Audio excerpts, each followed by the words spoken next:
भूमि कितने ही स्थलों पर फट गई थी और उसमें से आग की लपट निकल रही थी। जंतु ने पापनाशी को धीरे से उतार दिया और कहा, देखो। पापनाशी ने एक खोह के किनारे झुककर नीचे देखा।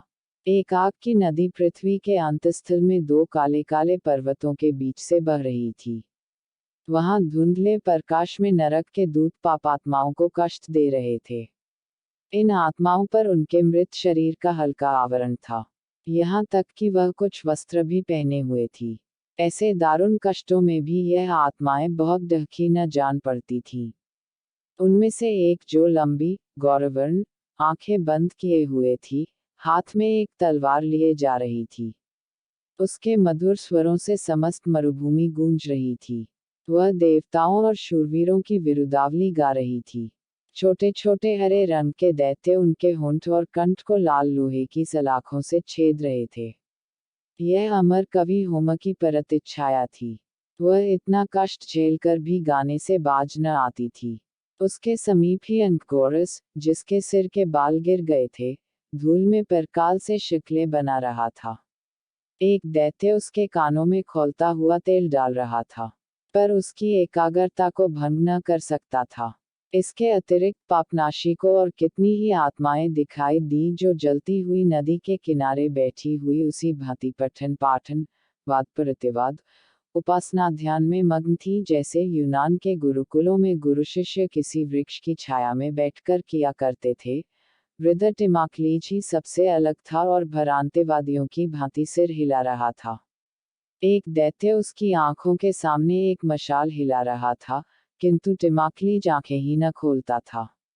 इस दृश्य से चकित होकर पापनाशी ने उस भयंकर जंतु की ओर देखा जो उसे यहाँ लाया था। कदाचित उससे पूछना चाहता था कि यह क्या रहस्य है, पर वह जंतु अदृश्य हो गया था और उसकी जगह एक स्त्री मुंह पर नकाब डाले खड़ी थी। वह बोली, योगी, खूब आंखें खोलकर देख। इन भ्रष्ट आत्माओं का दुराग्रह इतना जटिल है कि नरक में भी उनकी भ्रांति शांत नहीं हुई। यहाँ भी वह उसी माया के खिलौने बने हुए हैं।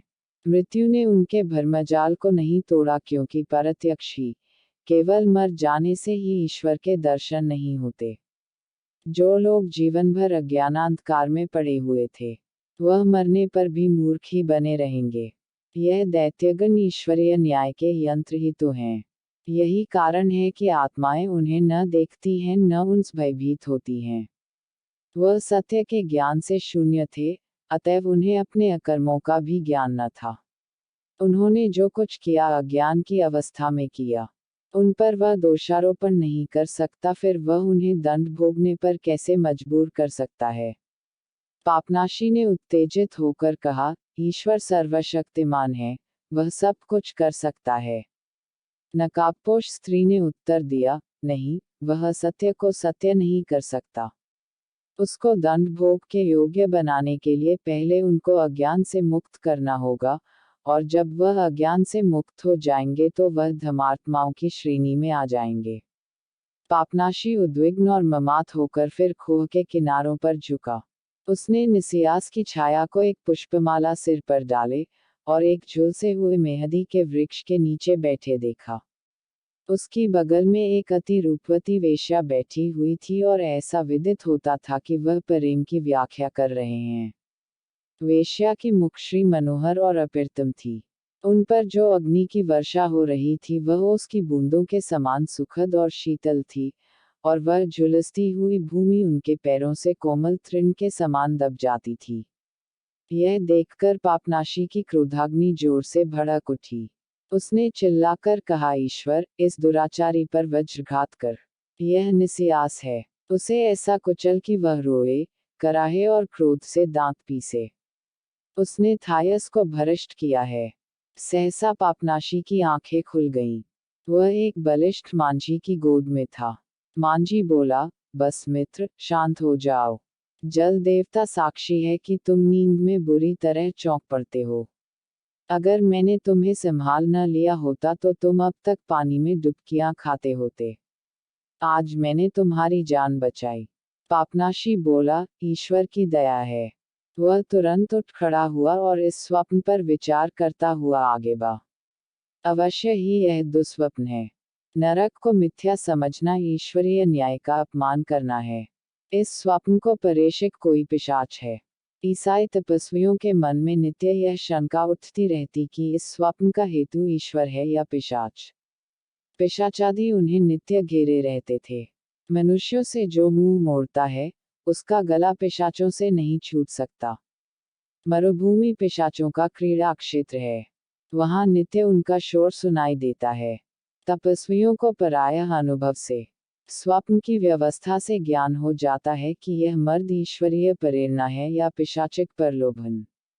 पर कभी भी बहुत यत्न करने पर भी उन्हें भ्रम हो जाता था। तपस्वियों और पिशाचों में निरंतर और महाघोर संग्राम होता रहता था। पिशाचों को सदैव यह धुन रहती थी कि योगियों को किसी तरह धोखे में डालें और उनसे अपनी आज्ञा मनवा लें। संत जॉन एक प्रसिद्ध पुरुष थे।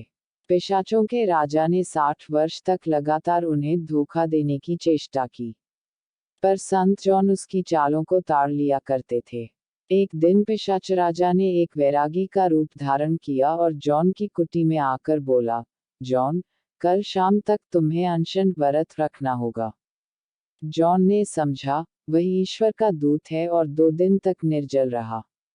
पिशाच ने उन पर केवल यही एक विजय प्राप्त की।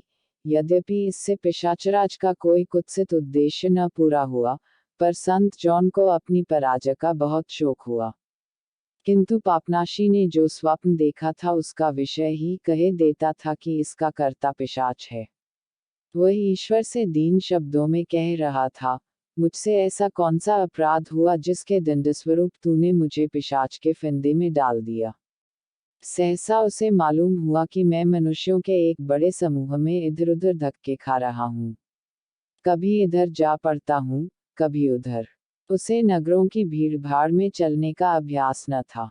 वह एक जड़ वस्तु की भांति इधर उधर ठोकरें खाता फिरता था, और अपने कमख्वाब के कुर्ते के दामन से उलझकर वह कई बार गिरते गिरते बचा। अंत में उसने एक मनुष्य से पूछा, तुम लोग सब के सब एक ही दिशा में इतनी हड़बड़ी के साथ कहाँ दौड़े जा रहे हो? क्या किसी संत का उपदेश हो रहा है? उस मनुष्य ने उत्तर दिया, यात्री, क्या तुम्हें मालूम नहीं कि शीघ्र ही तमाशा शुरू होगा और थायस रंगमंच पर उपस्थित होगी? हम सब उसी थिएटर में जा रहे हैं। तुम्हारी इच्छा हो तो तुम भी हमारे साथ चलो। इस अप्सरा के दर्शन मात्र ही से हम कृतार्थ हो जाएंगे। पापनाशी ने सोचा कि थायस को रंगशाला में देखना मेरे उद्देश्य के अनुकूल होगा। वह उस मनुष्य के साथ हो लिया। उनके सामने थोड़ी दूर पर रंगशाला स्थित थी। उसके मुख्य द्वार पर चमकते हुए पर्दे पड़े थे और उसकी विस्तृत वृत्ताकार दीवारें अनेक प्रतिमाओं से सजी हुई थी। अन्य मनुष्यों के साथ यह दोनों पुरुष भी तंग गली में दाखिल हुए। गली के दूसरे सिरे पर अर्धचंद्र के आकार का रंगमंच बना हुआ था जो इस समय प्रकाश से जगमगा रहा था। वे दर्शकों के साथ एक जगह पर बैठे। वहां नीचे की ओर किसी तालाब के घाट की भांति सिंह की कतार रंगशाला तक चली गई थी। रंगशाला में अभी कोई न था, पर वह खूब सजी हुई थी। बीच में कोई पर्दा न था। रंगशाला के मध्य में कब्र की भांति एक चबूतरा सा बना हुआ था। चबूतरे के चारों तरफ राफ्टियां थीं। राफ्टियों के सामने भाले रखे हुए थे और लंबी लंबी खूंटियों पर सुनहरी ले लटक रही थी। स्टेज पर सन्नाटा छाया हुआ था। जब दर्शकों का अर्धवृत्त ठसाठस भर गया तो मधुमक्खियों की बिनबिनाहट सी दबी हुई आवाज आने लगी। दर्शकों की आंखें अनुराग से भरी हुई, बृहद निस्तब्ध रंगमंच की ओर लगी हुई थी। स्त्रियां हंसती थीं और नींबू खाती थीं और नित्य प्रति नाटक देखने वाले पुरुष अपनी जगहों से दूसरों को हंस हंस पुकारते थे। पापनाशी मन में ईश्वर की प्रार्थना कर रहा था और मुंह से एक भी मिथ्या शब्द नहीं निकलता था, लेकिन उसका साथी नाट्यकाल की अवनति की चचार करने लगा, भाई, हमारी इस कला का घोर पतन हो गया है। प्राचीन समय में अभिनेता चेहरे पहनकर कवियों की रचनाएं उच्च स्वर से गाया करते थे। अब तो वह गूंगों की भांति अभिनय करते हैं। वह पुराने सामान भी गायब हो गए। न तो वह चेहरे रहे जिनमें आवाज को फैलाने के लिए धातु की जीभ बनी रहती थी। न वह ऊंचे खड़ाऊं ही रह गए जिन्हें पहनकर अभिनेतागण देवताओं की तरह लंबे हो जाते थे, न वह ओजस्विनी कविताएं रहीं और न वह मर्मस्पर्शी अभिनय चातुर्य। अब तो पुरुषों की जगह रंगमंच पर स्त्रियों का दौरा दौरा है, जो बिना संकोच के खुले मुंह मंच पर आती हैं। उस समय के यूनान निवासी स्त्रियों को स्टेज पर देखकर न जाने दिल में क्या कहते। स्त्रियों के लिए जनता के सम्मुख मंच पर आना घोर लज्जा की बात है। हमने इस कुप्रथा को स्वीकार करके अपने माध्यात्मिक पतन का परिचय दिया है। यह निर्विवाद है कि स्त्री पुरुष का शत्रु और मानव जाति का कलंक है। पापनाशी ने इसका समर्थन किया। बहुत सत्य कहते हो, स्त्री हमारी प्राणघातिका है। उससे हमें कुछ आनंद प्राप्त होता है और इसलिए उससे सदैव डरना चाहिए। उसके साथी ने, जिसका नाम डोरियन था, कहा, स्वर्ग के देवताओं की शपथ खाता हूँ, स्त्री से पुरुष को आनंद नहीं प्राप्त होता, बल्कि चिंता, डैख और अशांति। प्रेम ही हमारे दारुणतम कष्टों का कारण है। सुनो मित्र, जब मेरी तरुणावस्था थी तो मैं एक द्वीप की सैर करने गया था और वहां मुझे एक बहुत बड़ा मेहंदी का वृक्ष दिखाई दिया, जिसके विषय में यह दंतकथा प्रचलित है कि फीडरा जिन दिनों हिमोलाइट पर आशिक थी तो वह विरह दशा में इसी वृक्ष के नीचे बैठी रहती थी और दिल बहलाने के लिए अपने बालों की सुइयां निकालकर इन पत्तियों में चुभाया करती थी। सब पत्तियां छिद गईं। फीडरा की प्रेम कथा तो तुम जानते ही होगे। अपने प्रेमी का सर्वनाश करने के पश्चात वह स्वयं गले में फांसी डाल एक हाथीदांत की खूंटी से लटकर मर गई। देवताओं की ऐसी इच्छा हुई कि फीडरा की असह्य विरहवेदना के चिन्ह स्वरूप इस वृक्ष की पत्तियों में नित्य छेद होते रहे। मैंने एक पत्ती तोड़ ली और लाकर उसे अपने पलंग के सिरहाने लटका दिया कि वह मुझे प्रेम की कुटिलता की याद दिलाती रहे और मेरे गुरु अमर एपिक्यूरस के सिद्धांतों पर अटल रखे, जिसका उद्देश्य था कि कुवासना से डरना चाहिए। लेकिन यथार्थ में प्रेम जिगर का एक रोग है और कोई यह नहीं कह सकता कि यह रोग मुझे नहीं लग सकता। पापनाशी ने प्रश्न किया, डोरियन, तुम्हारे आनंद के विषय क्या हैं? डोरियन ने खेद से कहा, मेरे आनंद का केवल एक विषय है, और वह भी बहुत आकर्षक नहीं। वह ध्यान है। जिसकी पाचन शक्ति दूषित हो गई हो, उसके लिए आनंद का और क्या विषय हो सकता है? पापनाशी को अवसर मिला कि वह इस आनंदवादी को आध्यात्मिक सुख की दीक्षा दे जो ईश्वराधना से प्राप्त होता है। बोला, मित्र डोरियन, सत्य पर कान धरो और प्रकाश ग्रहण करो। लेकिन सहसा उसने देखा कि सबकी आंखें मेरी तरफ उठी हैं और मुझे चुप रहने का संकेत कर रहे हैं। नाट्यशाला में पूर्ण शांति स्थापित हो गई और एक क्षण में वीरगान की ध्वनि सुनाई दी। खेल शुरू हुआ। होमर की इलियड का एक डहकांत दृश्य था। ट्रोजन युद्ध समाप्त हो चुका था। यूनान के विजयी सूरमा अपनी छोरदारियों से निकलकर कूच की तैयारी कर रहे थे कि एक अद्भुत घटना हुई। रंगभूमि के मध्य स्थित समाधि पर बादलों का एक टुकड़ा छा गया। एक क्षण के बाद बादल हट गया और एशलीस का प्रेत सोने के शस्त्रों से सजा हुआ प्रकट हुआ। वह योद्धाओं की ओर हाथ फैलाए मानो कह रहा है, हेलास के सपूतों, क्या तुम यहाँ से प्रस्थान करने को तैयार हो? तुम उस देश को जाते हो जहाँ जाना मुझे फिर नसीब न होगा और मेरी समाधि को बिना कुछ भेंट किए ही छोड़े जाते हो। यूनान के वीर सामंत, जिनमें वृद्ध नेस्टर, अगामेम्नन, उलाइसिस आदि थे, समाधि के समीप आकर इस घटना को देखने लगे। पिर्रस ने, जो एशलीस का युवक पुत्र था, भूमि पर मस्तक झुका दिया। पुलिस ने ऐसा संकेत किया जिससे विदित होता था वह मृतात्मा की इच्छा से सहमत है। उसने अगामेम्नन से अनुरोध किया, हम सबों को एशलीस का यश मानना चाहिए, क्योंकि हेलास ही की मानरक्षा में उसने वीरगति पाई है। उसका आदेश है कि परायम की पुत्री, कुमारी पॉलिक्सेना मेरी समाधि पर समर्पित की जाए। यूनानवीरों, अपने नायक का आदेश स्वीकार करो। किंतु सम्राट अगामेम्नन ने आपत्ति की, ट्रोजन की कुमारियों की रक्षा करो। परायम का यशस्वी परिवार बहुत डैक भोग चुका है। उसकी आपत्ति का कारण यह था कि वह उलाइसिस के अनुरोध से सहमत है। निश्चय हो गया कि पॉलिक्सेना एशिलीस को बलि दी जाए। मृत आत्मा इस भांति शांत होकर यमलोक को चली गई। चरित्रों के वार्तालाप के बाद कभी उत्तेजक और कभी करुण स्वरों में गाना होता था। अभिनय का एक भाग समाप्त होते ही दर्शकों ने तालियां बजाईं। पापनाशी, जो प्रत्येक विषय में धर्म सिद्धांतों का व्यवहार किया करता था, बोला, अभिनय से सिद्ध होता है कि सत्यहीन देवताओं का उपासक कितने निर्दयी होते हैं। डोरियन ने उत्तर दिया, यह दोष प्रायः सभी मतवादों में पाया जाता है।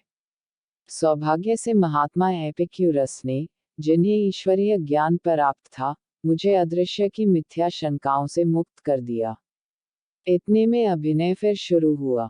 हेक्युबा, जो पॉलिक्सेना की माता थी, उस छोलदारी से बाहर निकली जिसमें वह कैद थी। उसके श्वेत केश बिखरे हुए थे, कपड़े फटकर तार तार हो गए थे।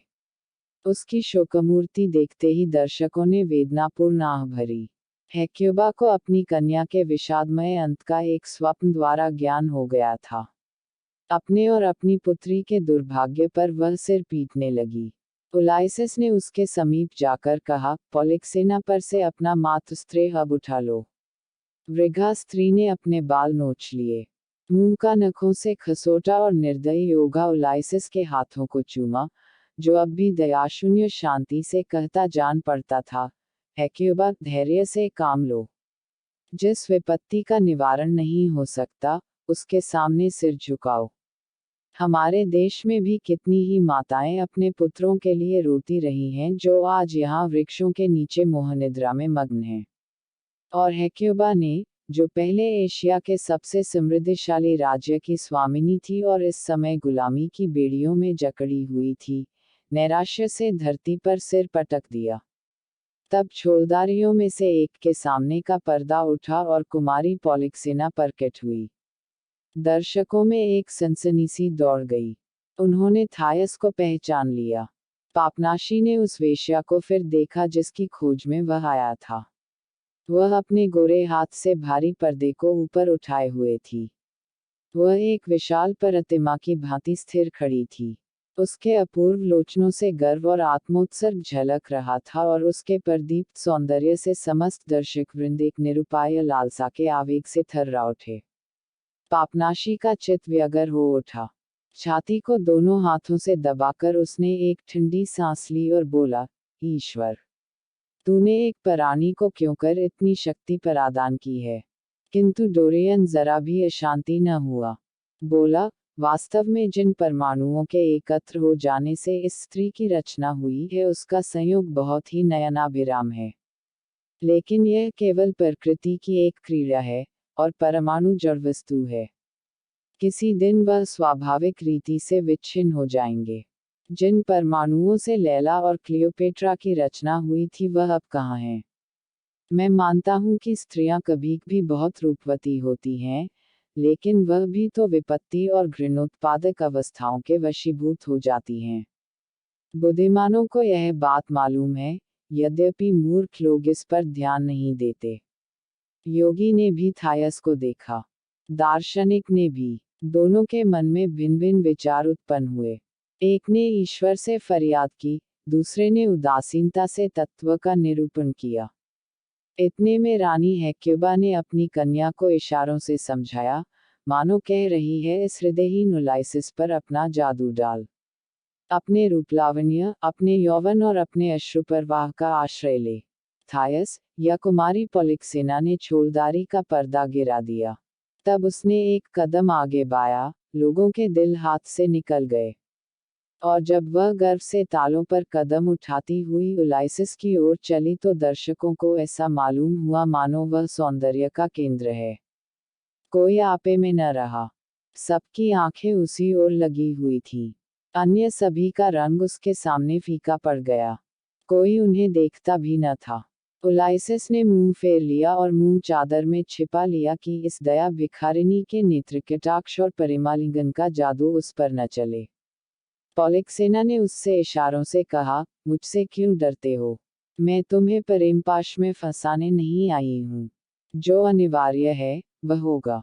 उसके सामने सिर झुकाती हूँ। मृत्यु का मुझे भय नहीं है। परायम की लड़की और वीर हेक्टर की बहन इतनी गई गुजरी नहीं है कि उसकी शैया, जिसके लिए बड़े बड़े सम्राट लालायित रहते थे, किसी विदेशी पुरुष का स्वागत करे। मैं किसी की शरणागत नहीं होना चाहती। हेक्युबा, जो अभी तक भूमि पर अचेतसी पड़ी थी, सहसा उठी और अपनी प्रिय पुत्री को छाती से लगा लिया। यह उसका अंतिम नैराश्यपूर्ण आलिंगन था। पतिवंचित मात्र हृदय के लिए संसार में कोई अवलंब न था। पॉलिक्सेना ने धीरे से माता के हाथों से अपने को छुड़ा लिया, मानो उससे कह रही थी, माता, धैर्य से काम लो। अपने स्वामी की आत्मा को दुखी मत करो। ऐसा क्यों करती हो कि यह लोग निर्दयता से जमीन पर गिरकर मुझे अलग कर लें। थायस का मुखचंद्र इस शोकावस्था में और भी मधुर हो गया था, जैसे मेघ के हल्के आवरण से चंद्रमा। दर्शक वृंद को उसने जीवन के आवेशों और भावों का कितना अपूर्व चित्र दिखाया। इससे सभी मुग्ध थे। आत्मसम्मान, धैर्य, साहस आदि भावों का ऐसा अलौकिक, ऐसा मुग्धकर दिग्दर्शन कराना थायस का ही काम था। यहाँ तक कि पापनाशी को भी उस पर दया आ गई। उसने सोचा, यह चमकदमक अब थोड़े ही दिनों के और मेहमान हैं, फिर तो यह किसी धर्माश्रम में तपस्या करके अपने पापों का प्रायश्चित करेगी। अभिनय का अंत निकट आ गया। हेक्युबा मूर्छित होकर गिर पड़ी, और पॉलिक्सेना ओलाइसिस के साथ समाधि पर आई। योगागण उसे चारों ओर से घेरे हुए थे। जब वह बलिवेदी पर चीतो एशलीज के पुत्र ने एक सोने के प्याले में शराब लेकर समाधि पर गिरा दी। मातमी गीत गाए जा रहे थे। जब बलि देने वाले पुजारियों ने उसे पकड़ने को हाथ फैलाया तो उसने संकेत द्वारा बतलाया कि मैं स्वच्छंद रहकर मरना चाहती हूँ, जैसा कि राजकन्याओं का धर्म है। तब अपने वस्त्रों को उतारकर वह वज्र को हृदयस्थल में रखने को तैयार हो गई। पिर्रस ने सिर फेरकर अपनी तलवार उसके वक्षस्थल में भोंक दी। रुधिर की धारा बह निकली। कोई लाग रखी गई थी। थायस का सिर पीछे को लटक गया, उसकी आंखें तिलमिलाने लगीं और एक क्षण में वह गिर पड़ी। योगागण तो बलि को कफन पहना रहे थे। पुष्पवर्षा की जा रही थी। दर्शकों की आर्तध्वनि से हवा गूंज रही थी।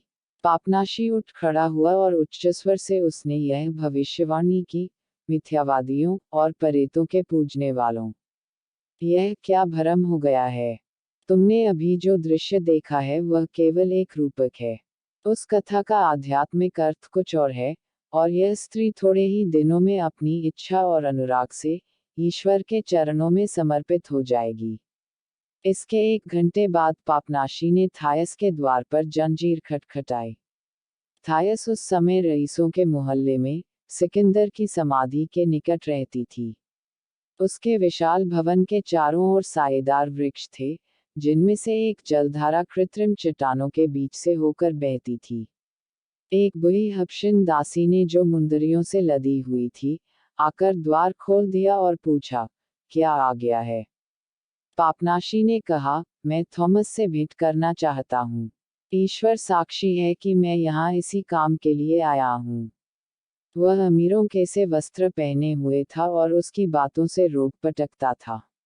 अतएव दासी उसे अंदर ले गई और बोली, थायस परियों के कुंज में विराजमान है।